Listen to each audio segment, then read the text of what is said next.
So here's a question for you both. Our country was reminded of racial tension in a really powerful way and racial injustice in a really powerful way when George Floyd was murdered back at the end of May.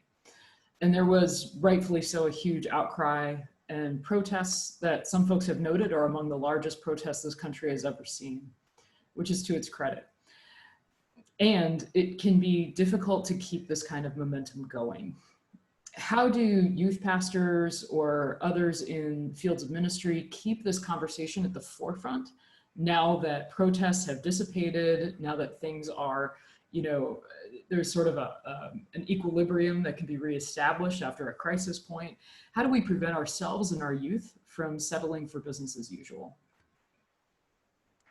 So I actually just had this conversation with some clergy friends of mine in San Diego who are trying to figure out essentially to do the kind of work you're talking about. And there's two pieces of advice that I think that I like to give. One, I did when I was a pastor. So I was a senior pastor for several years at a church, and then one is something I wish I had did when I was a pastor.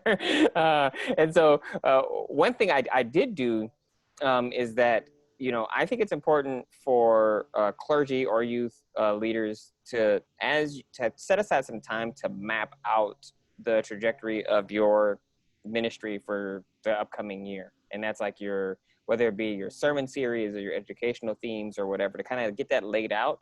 And within that, my hope is that you've already been planting the seeds so that when opportunities arise out of these conversations, things are already there, right? And so that means, you can't sustainably have a conversation about anti-racism or preach sermons about it for 3, 4, 5, 6 months, right? You can't. But you can have a conversation about or have a sermon series on the importance of love, right? And talk about the ways in which love is at the forefront of this kind of work, right? And so it doesn't have to be every Sunday, but it needs to be something that's a consistent theme that you can draw back and connect to the current situation people find themselves in, right?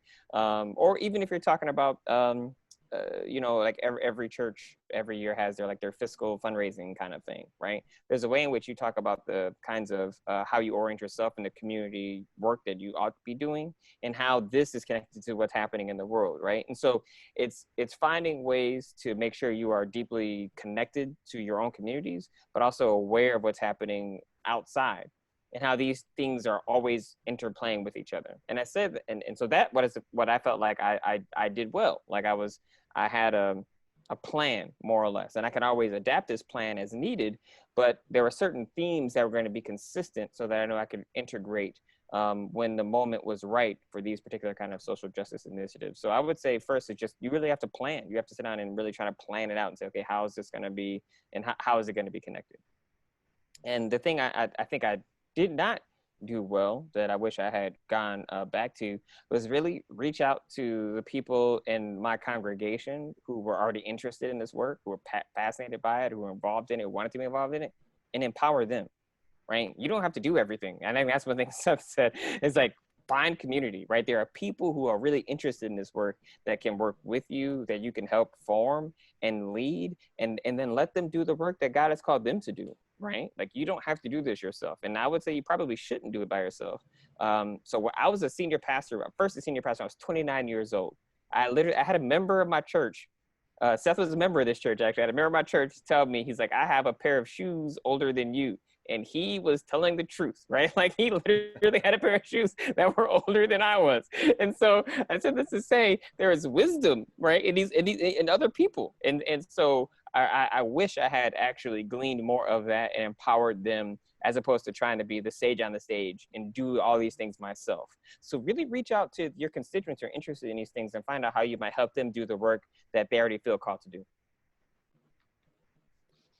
I think one of the other dynamics in this question is that it reflects we're talking mostly about white churches here, because for churches of the non-white churches, so churches for Black, Indigenous, and other people of color, these churches are addressing these issues every Sunday because these are the issues of their lives. So the ministries in these churches have to address this because this is the reality. So what we have with George Floyd is we tend, what you hear, how you hear it talked about is that now racism has become a problem again. And this reflects a white positionality because race has always been a problem. It's just that with George Floyd, it has now pierced the white racial consciousness again. So now that we see it as a problem where it wasn't a problem before because of our blindness. And so what we have to do is, and what we try to do is teach white people in part that we actually have skin in this game, that we, race and racism are things that affect us. Racism is a problem for us as well, that we need to be involved with. We can't be authentically connected across racial difference if we're not addressing issues of race and racism. And so the myth that race is sometimes a problem and sometimes not a problem is one of the things that we need to address and deconstruct. So the idea that we can go back to life as usual reflects a really white position. Yeah, because, you know, back to business as usual is, it means one thing for a white person or a white church or a predominantly white context, an entirely different thing for a Black context or for people of color, an entirely different thing. That, you know, there is the, yeah, there's more I could say, but yeah, thank you. That's really helpful.